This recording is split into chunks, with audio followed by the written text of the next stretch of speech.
With so much excitement building around the Raiders and their inaugural season in Las Vegas, the fans want to be heard. The launch of Vegas Nation Fan Zone is their answer. That's right, Raiders fans can sound off on all things Raiders, from players to coaches to even the new Allegiant Stadium. Vegas Nation Fan Zone is accessible 24/7 and allows fans to generate and upload their own posts for lively interaction. Simply go to fanzone.vegasnation.com to sign up today.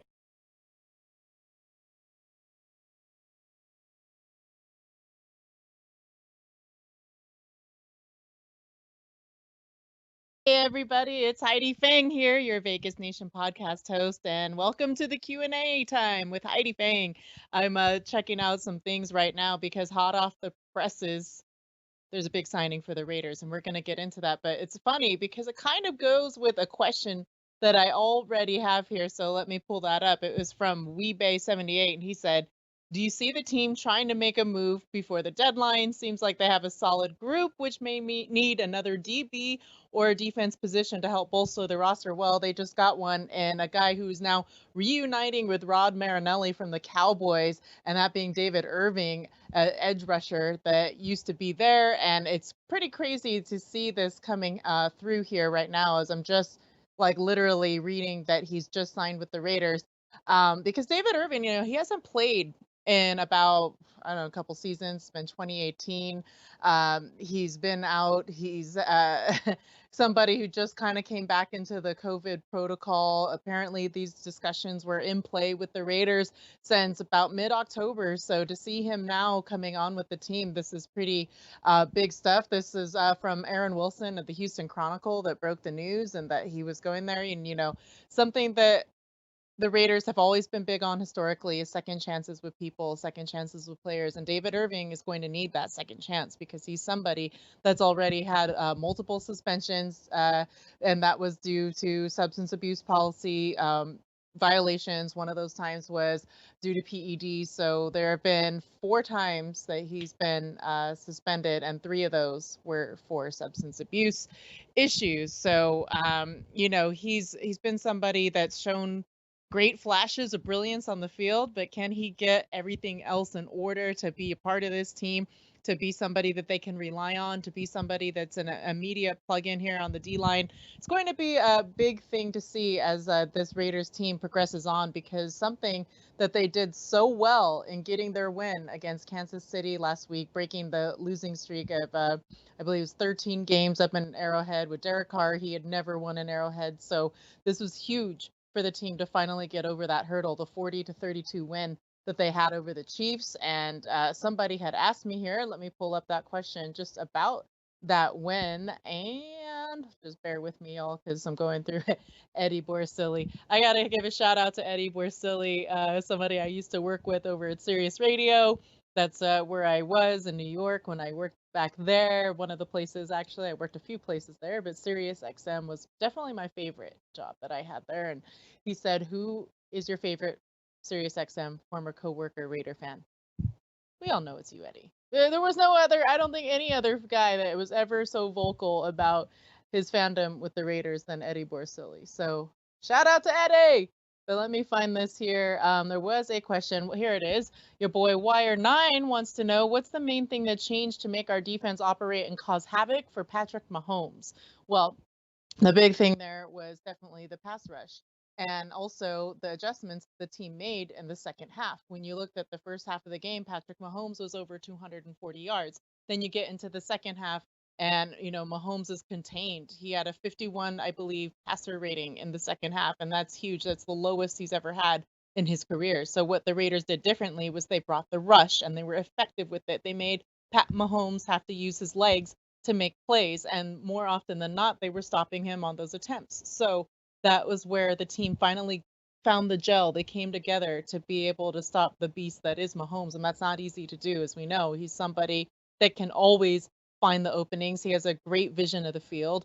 He's somebody that'll make plays with, I mean, I've seen him throw off his back foot with his opposite hand and make completions, and it's just insane to see. The guy has athleticism like I've never seen before out of anybody, and it's really a marvel. So the Raiders, this was huge for them to step up. The defense brought different looks. They came up, they brought the pressure.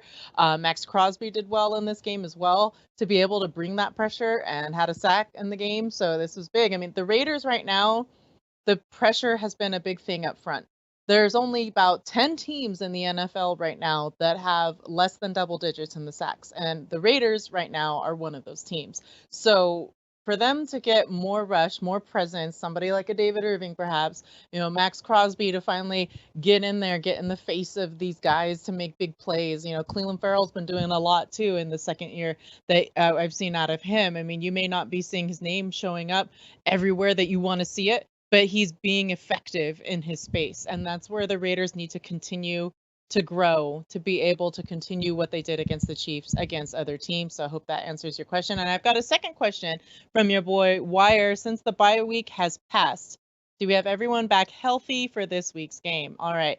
Injury report was Malik Collins. That's a big one. He had a shoulder problem and an illness last week and did not practice. So defensive tackle there, he had limited practice on Friday of last week, but didn't play in the game ultimately. So missing Malik Collins was a big issue for them. Maybe getting him back can be helpful.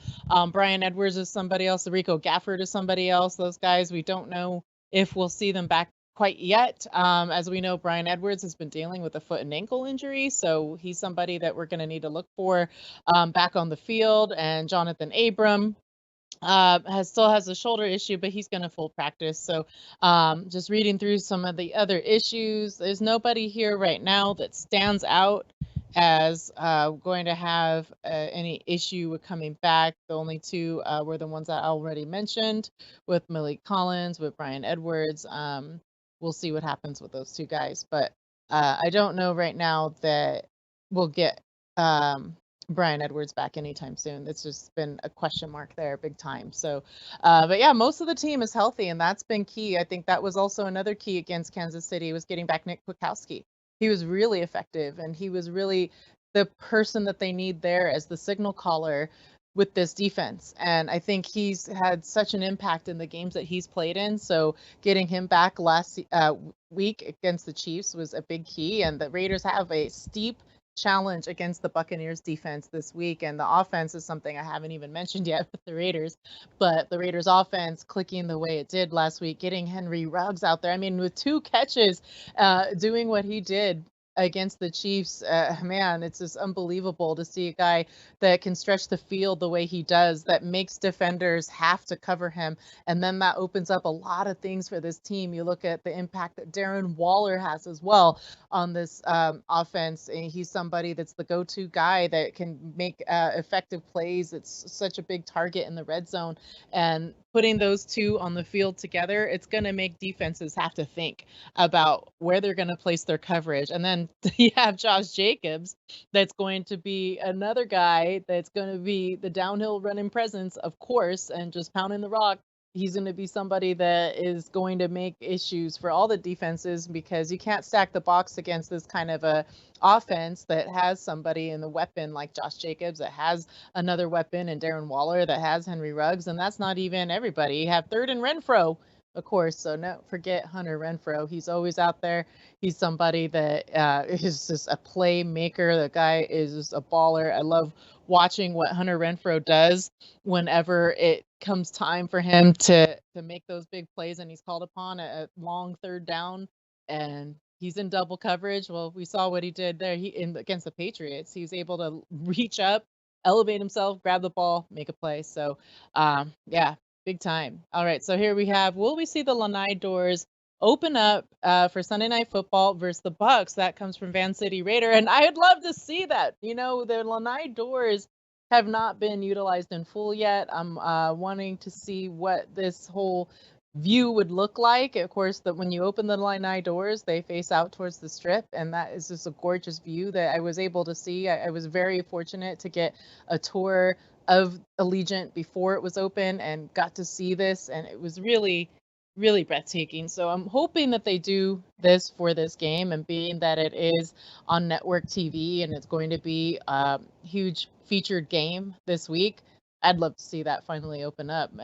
That's a great question, and I wish I had the answer for you. So let's just hope. That's all I can tell you. This stadium has so many beautiful features that we just haven't been able to see everything yet. And I feel really bad for the fans that haven't been able to get out into the stadium yet. Of course, Raider Nation's always out every game day. I'm out there with the visuals for the team, and fans are all out, full force, dressed up. Raider Nation shows up everywhere. So I just got to say that you guys are some of the best. It's just amazing to see how much you really follow and how devout you are to keeping up with the team. It's really great stuff, even during all this pandemic. Next question, Silver and Black Canuck, thoughts on the Irving signing? How much action does a guy 2 years removed actually see? Yeah, that's something I was just touching on here. It's going to be, I think, he has to learn the system. He has to get back in. But of course, he worked with Marinelli in the past. So he's somebody that's going to already know where Marinelli's coming from, where he wants him to be. Some of the calls, I'm sure he's going to already have clicked in. It's going to be interesting. I don't know if you just plug him in right away, but I don't think you make that signing without wanting to put him in right away and to put more pressure up front. So I think this is something that we're going to have to monitor. I'll be at practice tomorrow. So if I get any more of a clear picture on that, I'll definitely put it up. But I think for right now, the best assessment is he has to go through the COVID protocol. And that's different than anything that we've seen in the past. So you have to go through all the testing, all the isolation, all the quarantining. So that's another factor. You don't know if everything comes back clear, if he's going to have to be isolated for some time before he can even join the team in practice. So those are things that change this outlook on the season and how signings go. So that's the first step, is getting through all the COVID-19 protocol. And if and when that happens, then we start seeing him in practices. That'll give us more of an indication of when we actually see him. But I think my thoughts on it is he's a great player with a lot of potential. He's just somebody that is going to have to stay out of his own way. He's going to have to abide by the rules of the NFL and, clean up all those substance abuse issues. That's going to be something huge for him to get over. But, we've seen other guys in the past that have had these problems that come into different teams and they change everything. So I think that's going to be a big key to how well he can do with this team, is can he stay out of his own way? All right, so Carlos Sanchez has a question. Hey, Heidi, I hope you're doing all right. What advantages will the Raiders have against the Bucks, and what do you see as their weakest link on offense? Well, if you mean the Raiders' advantages and Raiders' weakest links, I hope so. And hey, Carlos, I'm doing great. Thanks for asking. Okay, what advantages will the Raiders have against the Bucks? Let's start there. So I think their main advantage right now is the running game. The more you can keep Tom Brady off of the field, the better. And I think the running game has been huge for the Raiders and being effective with their offense and opens up everything else. It's the main cog that keeps the machine running. And Josh Jacobs is such a huge factor in that. And of course, now that you have Devontae Booker under the radar with his performance last week, I think when you get a guy like Devontae Booker going, to have a change of pace, to give Josh Jacobs a little rest every now and then, it's not a bad thing at all. I mean, what Devontae Booker was able to do was to make huge plays, break off huge runs, and he's pretty good as well with the pass. So watching Devontae Booker fit in with this Raiders offense is huge. And I think the 1-2 punch that you get out of those guys, and then you throw in an Alec Ingold or a Jalen Richard into the mix, just all day, baby. You got that. So keep running the ball. And then you got Ruggs back. That's, again, so big for this offense. There's so many weapons that Derek Carr now has at his disposal. The offensive line, we've seen the guys that went out to injury earlier on with Trent Brown's with the calf injury, with Richie Incognito, and yet still Sam Young was another one to tackle. But here you have guys that were able to step in and keep Derek Carr protected, and you wouldn't even have known that somebody was missing. That's no disrespect to the other guys that do their job so well and that are the starters on that O-line, but it's such a credit to Tom Cable and the offensive line that the Raiders have to see somebody that's able to step into that role like a John Simpson. Although he had his struggles, but he still held up his end. You had other guys stepping into that position that never even played at the positions they were put at, like Denzel Good. So, man, how big was Denzel Good coming in at tackle when the Raiders lost their tackles? I mean, that's been such a understated part, I think, always of the NFL and the different teams is effectiveness of the offensive line. And I think that the Raiders have one of the best offensive lines right now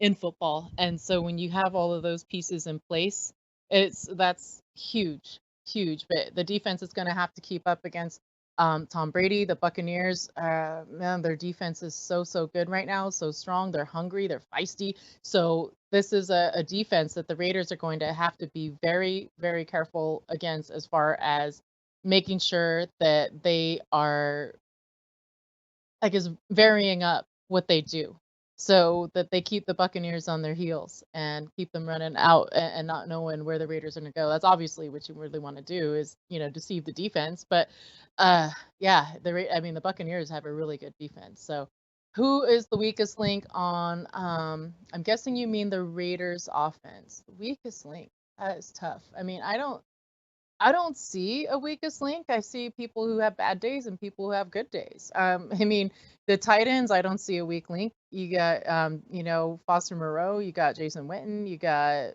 Darren Waller, you have Derek Carrier if you needed him. The running backs, I mentioned all those guys. The wide receivers right now, um, I don't know where you go wrong there with these guys when everybody's healthy. So yeah, I don't really see a weak link on the offense. I guess you could say if there was one. Gosh, I mean, I can't. I'm trying to think of something critical to say about the offense here to answer that question of a weak link, but I can't find one. I guess, yeah, we'll just have to wait and see. So what is the update on the David Irving signing with the Raiders and what's his contract? Also, is Brian Edwards back? I heard that Mo Hurst is. Yes, Mo Hurst is, but hopefully everyone but Damon Arnett is back. Yeah, and that's something I did not address there about Damon Arnett, and that came from He's Just a Raider for Life. I like that name. Okay, so Damon Arnett, he's actually on the COVID-19 list I saw. So I'm hoping that he can get healthy. I saw that yesterday on the Raiders website, and I have not been able to speak with anyone in the Raiders organization about that to confirm. So I'm just hoping that besides the injury that Arnett already had, that he's okay, that he's not experiencing symptoms of COVID. Sometimes you see these tests happen and then they're false positives. So, but he is indeed on the COVID-19 list, so he will not be back anytime soon. Mo Hurst is back. He was seen, I believe, yesterday during practice from Marvini Bonsignor, and there was a sighting of him, so that's good. Everything looking like Mo Hurst is coming back. Brian Edwards, is Brian Edwards back? Okay, so yeah, that's the one. I'm not sure yet. Don't have an official injury report from the Raiders except from last week because they were on the bye. And then this week, the only viewing that we had was Monday, but I had to retest on my COVID stuff because I wasn't up to date on my testing, so I did not get to attend that practice. So as far as I know right now, Brian Edwards is still somebody week to week, so we'll have to wait and see, but I'll be tweeting about it tomorrow. That's the best answer I can give you on Brian. And the update on the David Irving signing, yeah, what is his contract? I'm going to have to look that up because, like, as we are speaking here, I mean, we all found out about this about 10 minutes ago. So, yeah. How come you guys don't use the YouTube questions? Only social media. You know what? That's my fault. Let me go to YouTube right now. I'll pull up YouTube and I'll see what questions there are. It's just I'm looking at 3 different things here when I get these questions. I get emails from our content team. I get the tweets on my Twitter, which is my main go-to when I'm looking over things. And then I also have the fan zone tweets to look at. I mean, tweets, the fan zone responses and questions. I go there, and then I go to Facebook because I have a Facebook page. I put it there, and then we have the video thing here on the YouTube. So I've got 110 views. Wow, and 24 live viewers. Thanks everybody for watching. Appreciate it. I really do. And let me see if I can get into these comments here. Just bear with me because I do want to try to answer as much as I can if I can. So I appreciate you bringing that up there and letting me know. And I think I'm in here. Do, do, do, do, do. I'm sorry, guys. Bearing with me. So, what is everybody's favorite taco? It's Taco Tuesday. Mine is carne asada. Just straight up carne asada. You probably, if you're just tuning in right now, there's somebody going, "What in the heck is she talking about?" All right, so I have nothing on the comments. So there. Haha. And if I'm doing it wrong, then I apologize. But I thought I would take some time here because it takes just a couple minutes to look them up and see what the viewers out there are saying. Thanks everyone for tuning in. I'm very happy to have so many live viewers checking in, seeing what I'm up to. All right, so now I'm going to go to the fan zone questions that I have there. And the first one is from Verena Hudson. What's up with touring the practice facility? I'd love to visit. Yeah, right now, I think the practice facility is not going to be open for any type of tours. I've even asked the community director there about if they are going to do anything with the Raiderettes studio that opened. But as of right now, everything is still on lockdown, COVID protocols. I'm sure something will open up soon, and I'm hoping that they're able to do maybe small group tours or something of that nature. But my guess would be because right now there are so many COVID-19 protocols and the team is obviously practicing at the headquarters every day and going there for testing as well. I don't think that anybody will be allowed in for some time. In fact, I feel bad for security at times because there's so many people that have come through trying to get a glimpse and take pictures of the torch or what have you, and they're going the wrong way on the street, and then the security guys got to come down the wrong way in the street in their Jeep to make sure that everybody's, not obstructing traffic. So I appreciate how much everyone is interested. I feel bad for security guys. I always have to go out in that golf court the wrong way down the road to try to get people moving that are stopping by to see the facility. But yeah, I mean, Rena, again, if I ever get any kind of information about that stuff, I'll definitely retweet, post, follow everything that I'm doing on Twitter. So that's where I would keep most of everything that I'm putting up on my Raiders coverage. I also use my Facebook fan page, Facebook fan page, Heidi Fang. All right, so Kai Van Bodie, he asked in the fan zone, what can we do to maintain progress? What did you see schematically or fundamentals wise that we did to win that game against the Chiefs? How do we keep the momentum? All right, great question. So the first thing is I feel like schematically and fundamentals that the Raiders did to win the Chiefs is they went into the halftime, made adjustments to better contain Patrick Mahomes. They looked at the film, they saw what they did, they needed to bring the pressure, they brought the pressure. And again, keeping that pressure on is going to be huge for this defense. This is a defense that wasn't doing well earlier on here in the season. They weren't making the stops that were needed to be able to win games. So, and the offense had a lot of issues because they didn't have some of the guys. They had injuries all over the place. So, with I think a lot of things, just getting Bukowski back was huge, getting Ruggs back was huge. Those are two guys that are going to be really key weapons in both sides of the ball. Obviously, Ruggs on offense and Bukowski on the defense. And I think another thing too is my mic might have cut out. Hopefully you guys can hear me now. So okay, in case you missed that, schematically in the fundamentals, I think the fundamentals, the key part of the fundamentals right now is the pressure on the defense.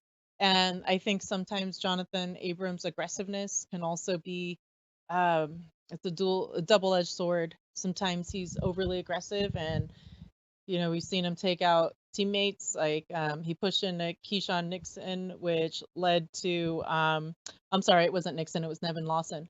Pushed into Nevin Lawson, and then that led to Damon Arnett getting pushed out of bounds during the Patriots game, and that led to the injury that forced Arnett out to IR. So sometimes you see him, and he's a dog out there. He wants to make a play. He wants to, get out there and stop whoever's on his turf, and you got to respect that. But at the same time, I think that Abram harnessing him back a little bit. It's like last week we heard from the coaches, and the defensive back coach said something he wants to see with Abram is he's all gas, no brakes, and he's trying to help him learn how to apply brakes. And I think that's something defensively that you got to harness in a little bit just to be able to control what's happening there on the plays. And I think that in this game, he was widely effective for the most part in a lot of places. So you see that from maintaining the progress. And to the second part of the question, how, sorry guys, second part of the question, sorry, was how can we keep the momentum? Yeah, it's just rinse, wash, repeat. I think that's what they say. You gotta be able to continue the pressure. You gotta be able to continue the secondary, making the right plays. The offense has to keep clicking on all cylinders, because once you lose something in that offense right now, that's going to obviously be another setback. So having Ruggs and everybody has been a huge factor to okay, cable's in, sorry. I just got another text about the mic, so I'm hoping everyone can still hear me. All right, so schematically, schematically, how do you keep the momentum? Okay, so yeah, I think I answered everything there for that question. And just schematically, I think that it's really great to mix up the personnel on offense as well. It's created a little bit of mystery when you have the tight ends that you do, and you can do like a 12 personnel, 13 personnel on this team, and you don't know which of these tight ends is going to be your blocking guy. You don't know which one's going to go out, on a skinny post or something like that to make a big play. So it's always whose number's up, who's going to step into those shoes, who's going to play effectively once they do. So those are the fan zone questions. I'm going to go back just a few more places here and see if I've got everything. And I am getting some more questions. So wow, I really appreciate all the questions, everybody. I think I answered that one. I answered that one. I just want to make sure I get to everybody. I answered that one. I answered that one. Oh, here we go. Alert Nest 1 says, stepping out of our lane a bit here, but how? But many in Raider Nation still want to know, why was Marcus Allen treated so poorly? Well, I know that Al Davis and Marcus Allen had a lot of disputes, and those main one obviously was the contract.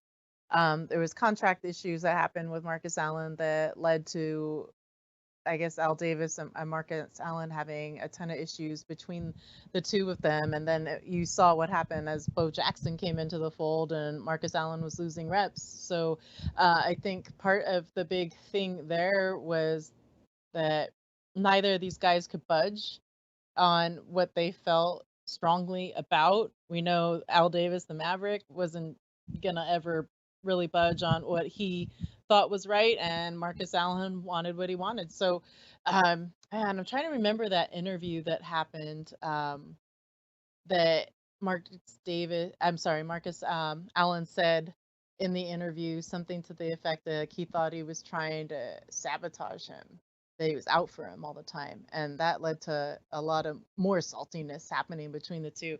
But it was like in an interview that aired during a primetime game, and then Al Davis saw that interview, and that led to, I think, some more attention between the two, to say the least. And that led, I think, in part to Marcus Allen signing with Kansas City in the following years. So yeah, there's always a lot of things that had happened there between the two of them. Unfortunately, we'll never hear what Al Davis would have had to say about it now. So those are good questions. And just trying to think, Marcus Allen was one of the Raider greats, obviously a Hall of Famer, somebody that they brought in first round. He was in on that first season with the strike and everything, and had the record for most rushing yards by rookie until Josh Jacobs came to break it. So yeah, Marcus Allen, obviously a huge fixture at the Silver and Black, somebody that you'll always look at. I'm sure it broke a lot of people's hearts when he went to Kansas City. But yeah, it's still, like you say, once a Raider, always a Raider. Marcus Allen, I wish I could answer more about why he might have been treated the way he was, but yeah, the most I know is that he and Al Davis definitely had a beef, and it stemmed from a contract dispute. And then that interview happened, and I think that made things a lot worse. All right, so we have Raider fans since 1999. My name is Travis Rayfield. I'm an athlete in the Special Olympics. I'm also a huge Raiders fan in East Bay, California. I grew up watching the Raiders in Oakland since 1999. I went to two Raiders home games in Oakland before they moved to Vegas in 29. Well, hi. I just want to say hello to you there, Travis Rayfield Ford. Thank you so much for commenting. He has a very nice photo of him. It looks like it's at Napa. I spent some time up there at Napa, and he's got a picture there, two Raiderettes. So shout out to you. Thank you very much for the post, and trying to close the picture here so I can see. I think that is everybody from today. I'll do one last check around.